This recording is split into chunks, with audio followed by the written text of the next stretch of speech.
Welcome everyone to Rising Out of the Chrysalis Stories That Inspire with Marissa Grace, where we share life stories of struggle and triumph, not only of my own life experiences, but also through the experiences of my own guests, as a way to help you have breakthroughs and find hope in your own life. Welcome everyone, I'm Marissa Grace, and today I have a very special guest, author, speaker, and advocate Stephanie Duesing. Welcome, Stephanie, to this podcast. Hi, Marissa. Thank you so much for having me today on your show. I'm really grateful to be here and to have a chance to talk about cerebral/cortical visual impairment, or CVI. It's my pleasure. Now, your story, started a few years ago, and it has to do with your son. So why don't you take us back to, the beginning of when you uncover what was happening, with your special son? Well, thank you. So back in 2017, I was what I thought was the very lucky parent of a straight A honor student, a gifted artist who draws and paints with photographic realism when he wants to, and an athlete. My son was on the diving team and on the water polo teams at his high school. And I had just thought we were very blessed. And I still think that today. But we had a very incredible experience where overnight we discovered that my son was almost completely blind and no one knew, not even Sebastian himself. He was 15 years old and just about to enroll in driver's ed. And we were absolutely terrified for his safety. And so this set us on a journey that was just unreal. My son is actually the only person in the world known to process his vision verbally, which means that he sees with words, just like a bat sees with sound. And that means that he uses verbal mediation to process his vision. He has a condition called cerebral/cortical visual impairment, or CVI. CVI is a brain-based vision impairment that is actually more common than ocular blindness in developed nations. And the National Institute of Health has identified CVI as the #1 cause of visual impairment in the developed world. And so we had a really challenging time. Yeah, no, it was quite interesting of actually how you found out too. Yes. Because it went undetected for so long. Yeah. And, that's quite, astonishing that for 15 years, nobody really picked that up until one day you came across this thing. So tell us how you found this out. So my son and I just happened to be going through old photos, and I am that mom who made my son a baby book, and I'm not super crafty, and I never did anything else again with the photos. So we were literally going through old photos that we hadn't looked at in years. And my son is an only child. So I was narrating to him about who was in the pictures, and we were looking at his baby pictures. And we have a lot of family scattered, in Canada and far away. And so I was narrating to him about who was in the pictures with him, because there were a lot of people he wouldn't necessarily remember. And so for about half an hour, he'd been looking at pictures of his own face. And I was saying things like, oh, look, there you are with your cousins from Canada that we haven't seen in like 7 years, and so on and so forth. And then a really cute picture of my son popped up on the computer screen. And by this time, we'd kind of gravitated up into the toddler preschool years. And so there he was, about 3 years old in the picture, and just absolutely precious. And I said, oh, look, what's that? And it was just crickets. And finally he said, how should I know?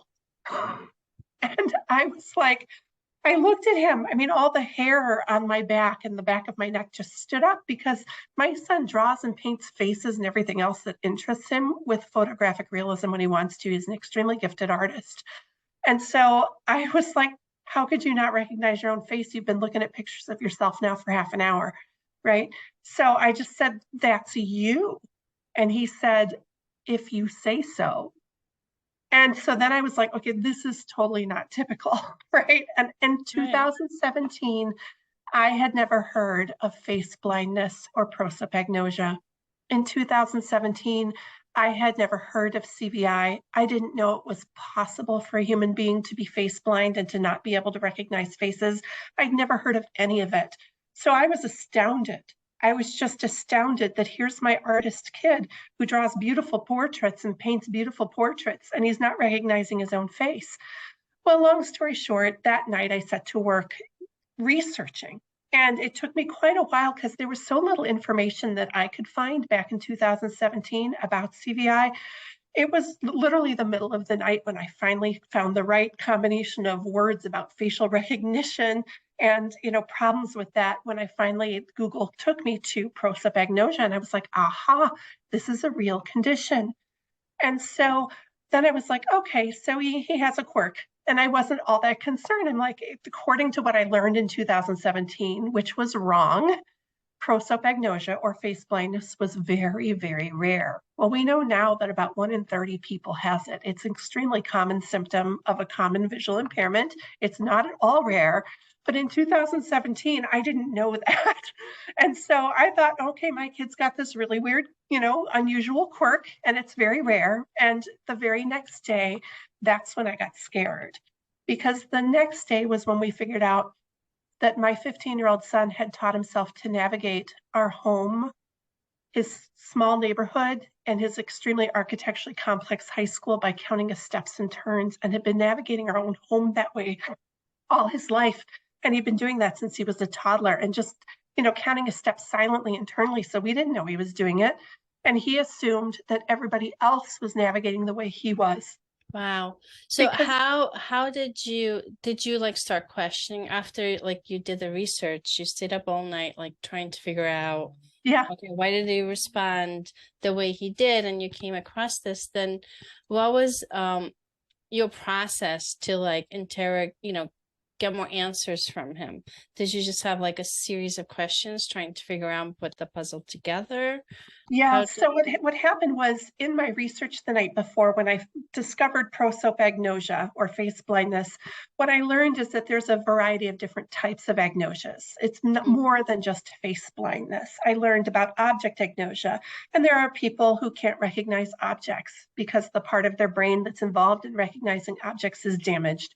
Right, just like with face blindness, right? That area, the right fusiform gyrus of the brain, right here above and behind your right ear, is where facial recognition takes place. And people who have that often also have something called topographical agnosia. So I learned this the night before, that you could have object agnosia and not be able to recognize objects. You could have topographical agnosia and not be able to recognize your surroundings. And so I had all these facts that I didn't know applied to my own son, but I already knew them. And so that very next day, my son had an event at a local church that he needed to go to. And so I was driving him there after dinner. And he said, Mom, because we had been talking about what kind of car I was going to buy for my son's 16th birthday and getting him signed up for driver's ed. And I mean, we were just about to sign him up for driver's ed. And my son is almost completely blind, and we didn't know. We so dodged a bullet there. So we were talking about driver's ed and getting him signed up. And my son asked me as we were getting into the car, he's like, Mom, in driver's ed, is that where they teach you like where all the roads are and where everything goes? And I was like, well, sort of, but not really. You just kind of figure it out as you go. And I'm one of those people, like when I'm out with my husband usually likes to drive, and I don't pay any attention to where I'm going when he's driving. We just get there.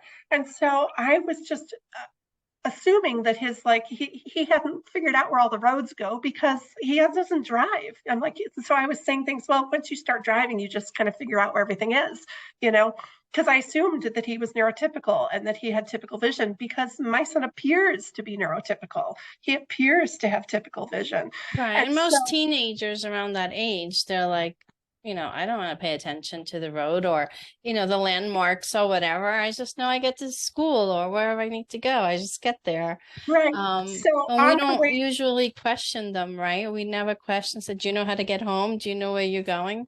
Right. Well, and my son, had to be bused to school. He had to be driven to school. It wasn't like, so he had always been taken there. You know what I mean? Yeah. So I just started, I'm like, well, let's learn about the different streets around our house. So I started quizzing him on the way to the church. I'm like, okay, so we're driving on Main Street and we're going north.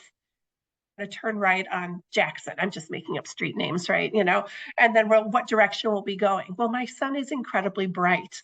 And so he knows his cardinal directions, even though he's blind. And so, like, I quizzed him on all the street names all the way to the church. And then when I picked him up, I quizzed him on reverse what the street names and the cardinal directions were on the way home. And he got every answer right because he's smart, you know. And when we walked in the door wearing our winter coats, because it was in January, my son just had a meltdown like I've never seen. And he cried. He cried. He collapsed on the floor in the kitchen and said, Mom, I just don't understand where everything is. And here I am. I've never seen my son cry, not like this. And I was just astonished. And I'm looking at him, I'm like, what do you mean you don't know where the streets are? I'm like, how can you not know where the streets are? Right. And so finally he's just like, I don't know where they are. And he picked up a spiral notebook and a pen. And he wrote on the left-hand side, he wrote the street names, Jackson, Maine, whatever the names of the streets were. And then on the other side, he put, I can't remember what he put, but it was like, just words or something like that. And that was like, does not equal in the middle. Like, he knew the names of the streets, but he didn't know the locations of the streets, like where physically they actually were. And everything I had read the night before about prosopagnosia and topographic agnosia, the inability to recognize faces and the inability of recognizing places being located in the same area, that they often happen together. I was positive in that moment that my son had topographical agnosia in addition to the face blindness, and it had been unnoticed all these years. And at that moment, I didn't know. So I was like, oh my goodness. And I'm actually a survivor of life-threatening child abuse. My mom had Munchausen by proxy, and she repeatedly and deliberately abandoned me beginning when I was 4 years old. I came home from my first day of kindergarten in a squad car. So I have a real acute sensitivity to being abandoned, right? That abandonment and the idea that my son was lost. I was just determined to show my son where he lived. And I didn't know what I was doing, but I was familiar with the story of Helen Keller. And I knew the story of her feeling the water and understanding the word water when she felt the water. And I thought, if I can't show my son where those streets are, I bet he can feel it. And so what I did, I had a bowl of apples sitting on my kitchen table, and there was a skein of red yarn sitting on the kitchen counter. And I grabbed the yarn and I grabbed the apples and I said, I don't know how many houses are on our street. And my son said 7. He knew exactly how many houses there were because he's been counting all these years, right? And so I took out 7 apples and I lined them up. I said, this is our block, this is our street, and this one's our house, And then I took the scissors and a piece of yarn and I cut a little snippet and I said, there's our driveway. And I stuck it in front of the red apple that was our house. And then I cut a bigger piece of yarn that made our circle, our street is sort of a circle. And I made a big circle with a piece of yarn. I'm like, this is our street. And then I took another big piece of string and I made another street behind our house. And then because we have 2 other major roads to show them the major road we just been driving on, I picked up his scarf for the major road that was the intersection, and then my scarf for the other one. And I built this map on our kitchen table out of apples and yarn and scarves, a tactile map that you can feel. And I said, you have to touch it, Sebastian. I'll show you where 75th Street is, but you have to touch it. And he kept just looking at it. And I could tell he had no idea what I was doing, right? Sounds crazy. So I had to tell him like 3 times, I'm like, you have to touch it. And so he put his hand on the apple that was our house.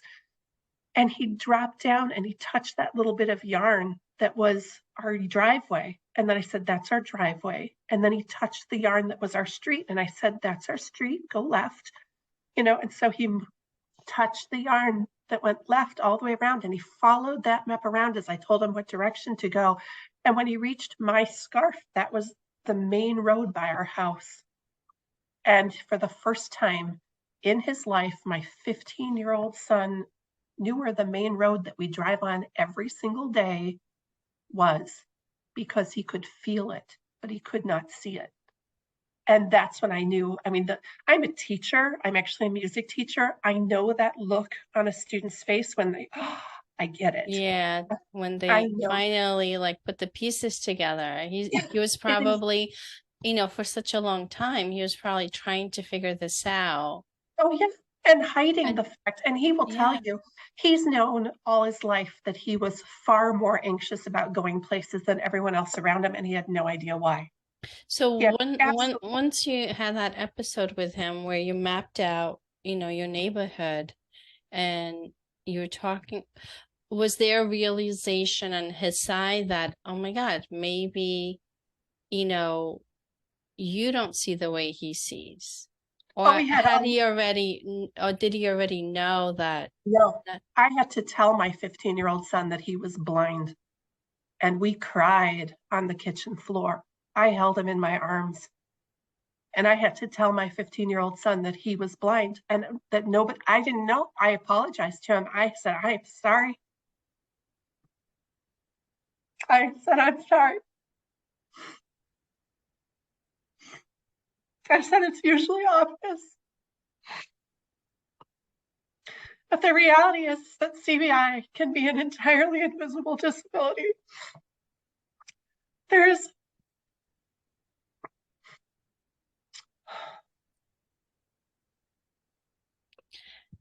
Now, you explained to him now that he, came to the realization, oh my God, not everybody sees the way I see. Um, after that, what was his reaction? Was he asking you a lot more questions, like, or did he, what was his response like the days after, we figured out that Sebastian was actually seeing with words at home. And for Mhm. those listening, I want to be sure you understand that Sebastian is actually the most studied individual in the world with CVI, according to Dr. Lotfi Marabet, who is the director of the Laboratory for Visual Neuroplasticity at Shepard's Eye Research Institute. He's the associate scientist at Massachusetts Eye and Ear and associate professor of ophthalmology at Harvard Medical School. So my son actually spent 6 hours in the fMRI for the Laboratory for Visual Neuroplasticity research study, and Dr. Marabet captured Sebastian's use of verbal mediation to process his vision in the fMRI. And he published a paper about Sebastian, I think it was not last fall, but the fall before, in collaboration with Dr. Barry Cran, who's the head of optometrics at the New England Eye Low Vision Clinic. So this is a true story. This actually happened. And obviously a discovery of this kind didn't just happen like that. We had Right. hours and hours and hours of conversations over the course of months in which we figured out all the ways that Sebastian's vision is different from typical. So yeah, we had a lot of conversations over a lot of time. And one of the first things that I asked him was, what is seeing like for you? And boy, was that an eye opener, because the first thing he said is, we were talking about visual memory, and I had said, when I think the word Mona Lisa, I can see her face. Right. And I can see the long hair and the dark hair and the hooded eyes and, the funny smile. I can see that in my mind, and it's kind of fleeting, and it's not super clear if I try to focus in on it too hard. Like, the more I don't think about it, the clearer it is, And this was just mind blowing to Sebastian, because Sebastian has almost no visual memory whatsoever. He has no ability to picture faces, places, objects, biological forms. He can't recognize his own hand, face, or body.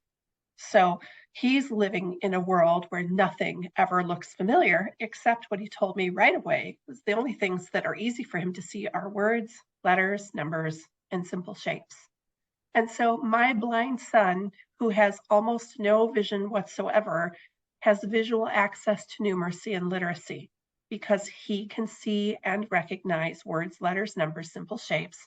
And so my son actually is incredibly gifted. He has a partial photographic memory for text that he inherited from me, and he was actually identified as gifted very early on as a kindergartner, and his gifted teacher actually created a special pull-out program just for him, because he was so far above and advanced where the other kids were. And then when he was in third grade, his gifted teacher came running out of the school building in December, right before Christmas, without a coat on to tell me that my son had finished the fourth grade math book first quarter of third grade without any help.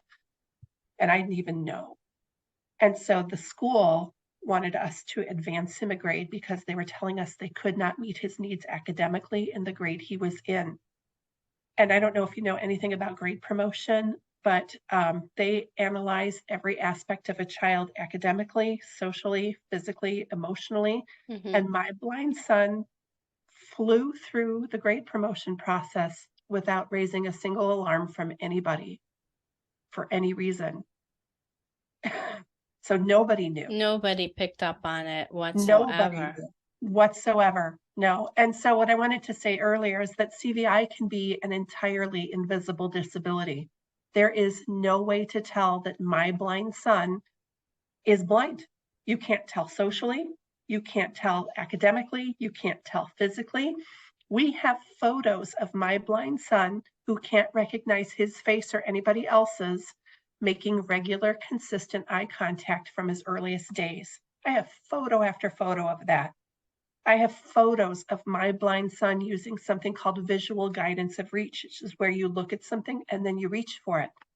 And we know that my son has really outstanding motion perception. And to those listening, motion is processed in the back of the brain.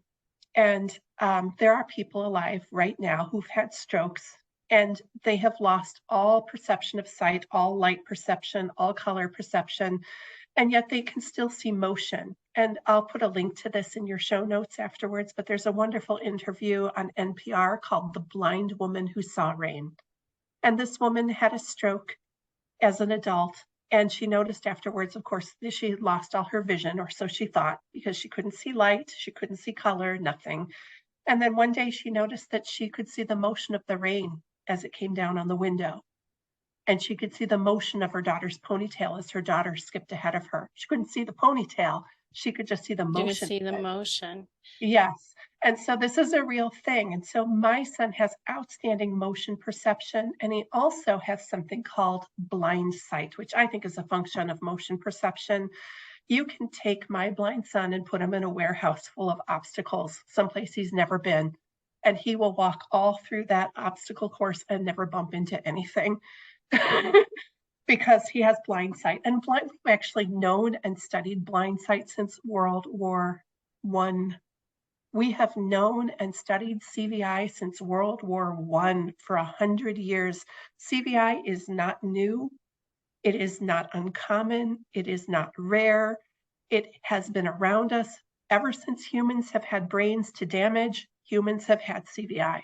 People who have CVI are all around us, and anyone can develop it at any age, from stroke, from anoxic incidents. For example, if you survive a drowning incident, right? We are awash in children who have CVI right now because our NICU care has increased exponentially in the last 2 decades. And now we have all of these teeny tiny preemies who did not used to survive who do, but they have brain bleeds. And these children often have cerebral palsy, they often have epilepsy, and they often have CVI. We're really, really lucky that my son, he just has the CVI, but it's totally common to have all three of those things and to have multiple disabilities. And No, so and that's why CVI is the #1 cause of visual impairment in the developed world.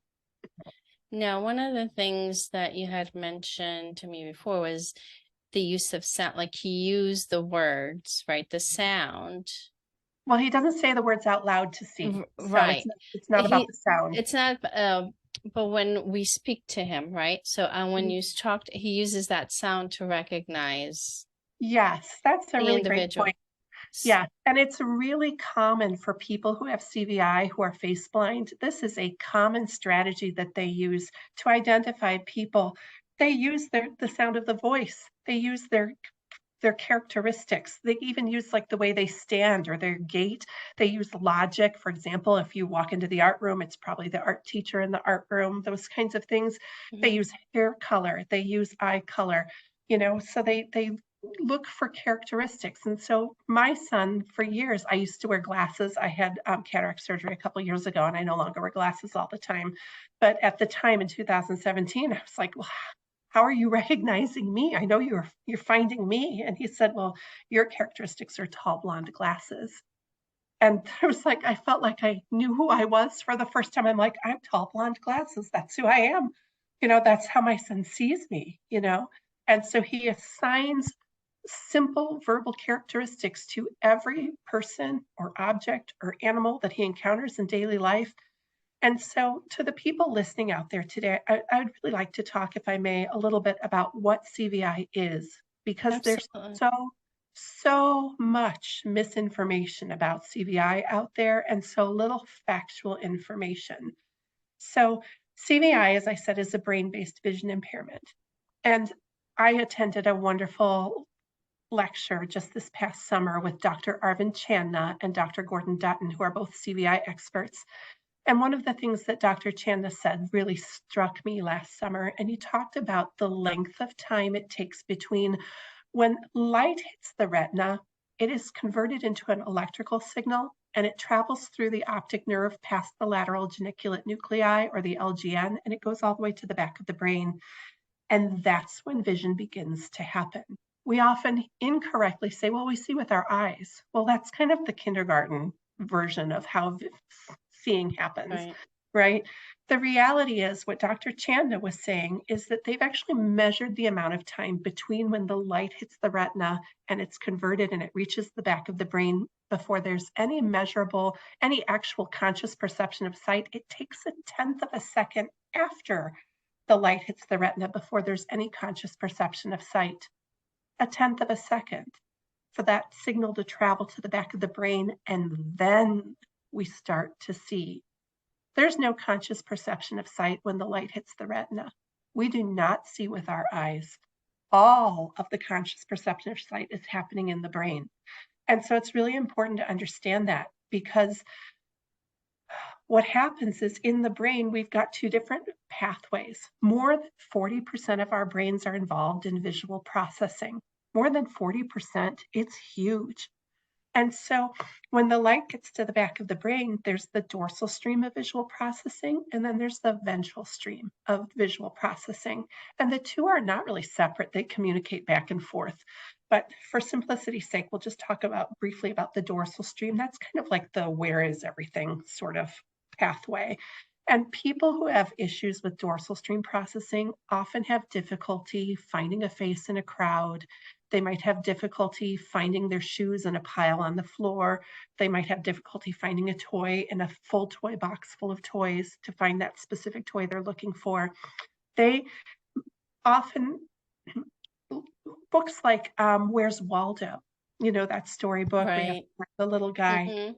People who have problems with dorsal stream processing find that not just difficult to do, it might be impossible, and it might actually be physically uncomfortable to look at. It is so repellent to them to try to even look at it. It's because the brain simply can't process all of that clutter. We call that visual clutter. So that's one sort of part of CVI. And then another part of CVI is the ventral stream of the brain, which is the visual recognition part of vision.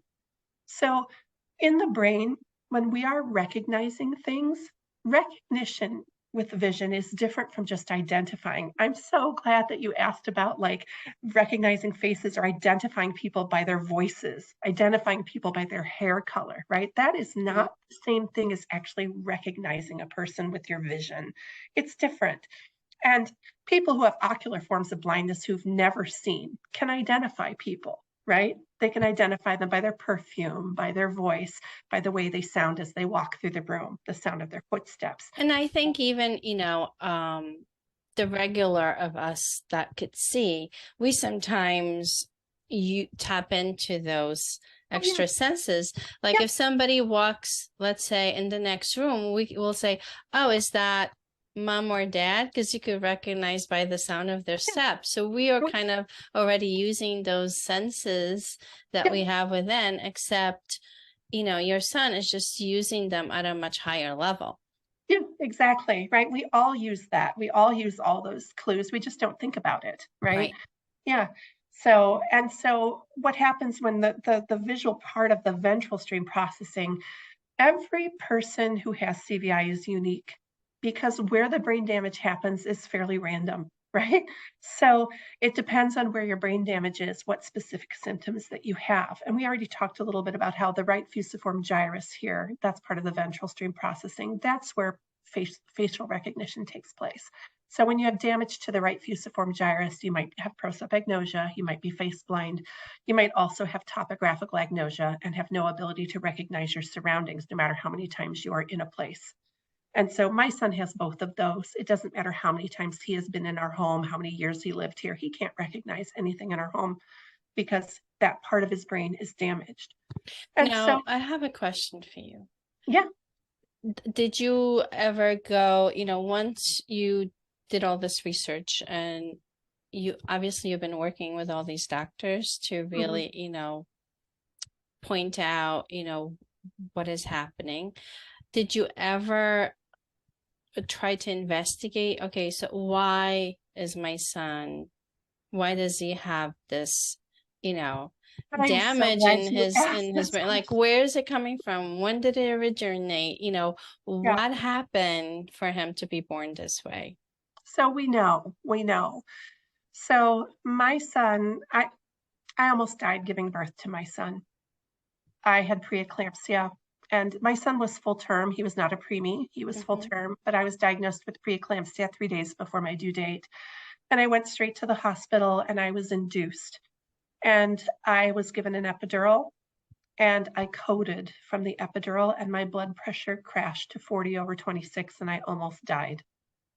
And the last thing I remember is the anesthesiologist in my face saying, "It's okay, close your eyes." And I got the 6-inch needle of epinephrine to my heart. So I was a code blue. And I was unconscious for the next 6 hours of my labor. And when I woke up, I was paralyzed from the chest down. And the nurse was pressing on my stomach saying, "Can you feel a contraction?" And I was like, I couldn't even feel her pressing on me. So, yeah. And so what happened was, there was a fetal monitor, and according to my husband, who was present for the whole time, he was told that there was no fetal distress. And so there was no emergency C-section. And so about 2 hours after I woke up, I gave birth to what I was told was a perfectly healthy baby. I was told that my son had a 9 on his APGAR score. And I'm a teacher, but not only am I a teacher, I was a nanny all through high school, college. I babysat. I have worked and loved all kinds of babies before I had my son. And there was nothing about my son's appearance that gave me any concerns whatsoever, except for the fact that my son appeared to be extra tired.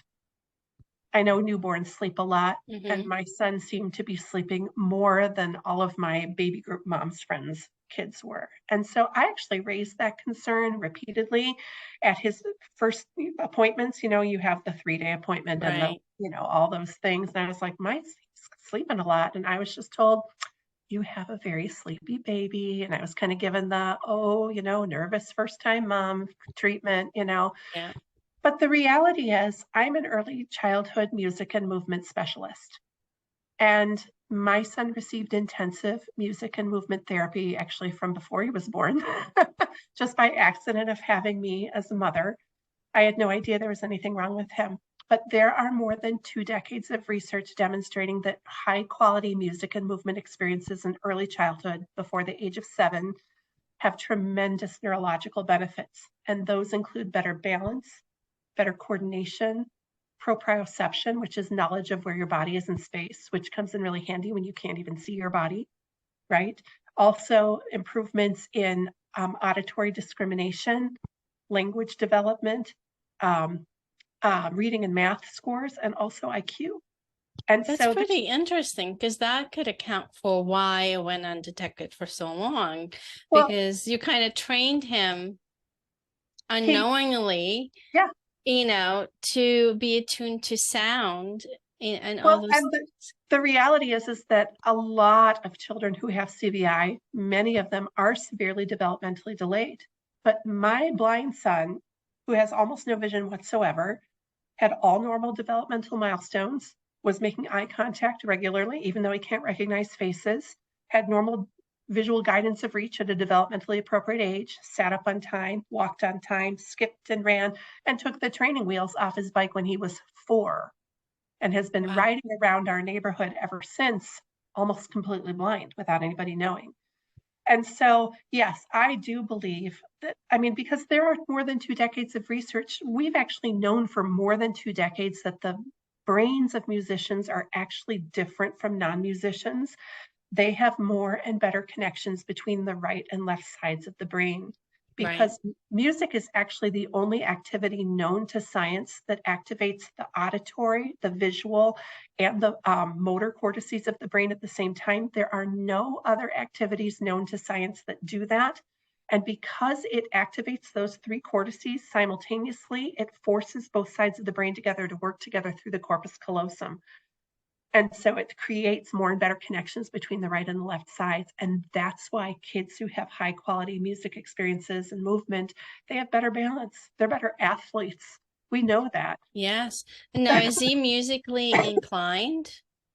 He's actually extremely musical, but he doesn't choose to do music. Right. So yeah, he actually loves music, but he does not. He He was doesn't. Yeah. he was an artist. We actually know the funny thing is Sebastian taught himself to see with words using art. My artistic son was born an artist. He was painting incredible paintings in infancy. I have pictures of him, things that he painted and drew from when he was extremely small. I did sign language with him as an infant. He was actually signing to me before he could sit up, things like milk and more, and those things you do with your baby. And I have a picture of a quite lifelike bird with feathers on a branch. It's a hummingbird sipping out of a flower that he painted when he was 2.5, and he signed bird. He told me it was a bird. Oh, wow. That's incredibly amazing. And I You wrote that know, on there, like Sebastian's first bird bird. painting. I wrote it right on there, and I saved it, and I still have it. And Now, now that you made this connection, because with the music and how Sebastian turned out compare to, all the other individuals with the same issue, have are you working with a medical professional at all to kind of incorporate that? Because it's such a, he's such a unique individual that, well, you thank know, you. that he's, not like the others. He's more developed and, because of that music So I want to that first, you had in your life. I want to say something Yes. that's really important. First of all, there is research coming out right now, Hmm. that actually is out right now, showing that 1 in 30 students in a regular ed classroom have symptoms of CVI. So I wouldn't say that my son is more developed or more advanced than most of the other kids. I would say we have got literally tens of thousands of kids right here in the US who are passing as typically cited, just like my son did, because our optometric exams are decades out of date. So we have got an enormous problem. And yes, this is an issue dear to my heart, which is why I am so grateful to be here talking with you today, to reach out to families. And I'm going to have all kinds of links to put in the show notes for you for places where you can reach out for additional information and factual information about CVI and where you can get it. Yes. But to answer your question, which was, I just forgot your question. With this connection that you made with the music, because you're a Oh, music teacher, and how it affected Sebastian and his development, is that being used through the work that you've been doing now to well, I'm help trying. other individuals or children? I do a lot of podcasts trying to reach out to families because Hmm. I think the best education for families is, I mean, education. You don't have to be a Right. music teacher to sing and dance with your baby at home. In fact, I would say Absolutely. Yeah. every parent should be singing and dancing with their child at home, with their children on a regular basis every day. and especially these ones that might have had a brain bleed. But you asked me about whether I was working with medical professionals. And so my Yes. answer is, as I mentioned earlier, yes, Sebastian is the number one studied individual with CVI in the world. He is the most studied, according to Dr. Lotfi Marabat. And we returned and we first attended the study in 2018 in March, where that was when we were first bringing this whole Seeing with Words to Dr. Marabat's attention and to Dr. Barry Cran at the Perkins School for the Blind. And after we attended that study, and Sebastian spent 6 hours in the fMRI, Dr. Marabat actually changed the entire course of the study based on what they learned about Sebastian the first time. And now they are tracking the verbal IQ scores of everyone who comes through that study, because they are looking at verbal mediation as a way to process vision and everything that that entails. So we returned to the study this past summer. We went in, I think it was August, and Sebastian participated again. And yeah, and it was amazing. These are amazing people who are working so hard to bring factual scientific information about vision and the brain and how we actually see.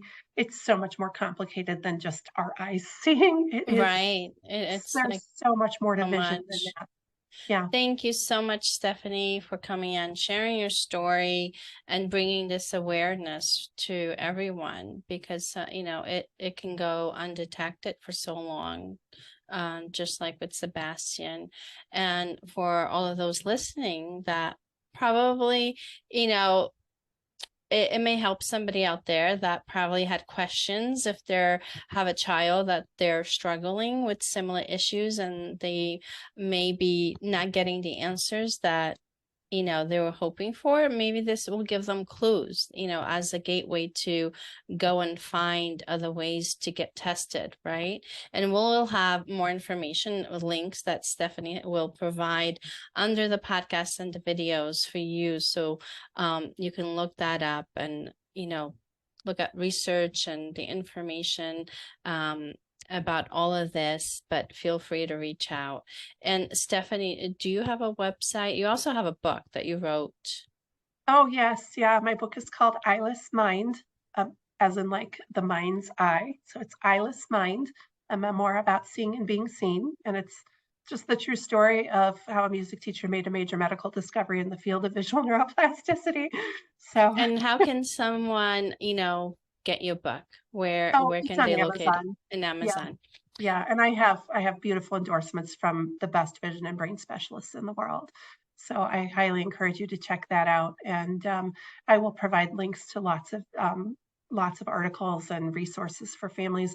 Just wanted to add, CVI isn't always an invisible disability, but it's very, very commonly misdiagnosed as autism, intellectual disabilities, behavioral and emotional disorders. And so there's a lot of families out there of kids who have been wrongly labeled as being poorly behaved or autistic, when in fact their child is severely visually impaired or blind. And so this is such a Yeah, this is great part. information and that you're providing, because it could help a lot of families, right? Yeah. As they're trying to understand their children. So thank you so much, Stephanie, for coming on and sharing all of this with us. What a pleasure to have you on. So thank you. Thank you. I'm so grateful to be here. So thank you everyone for listening. Please make sure you like and subscribe so that I can provide you more of these wonderful stories to you every week. So until next week.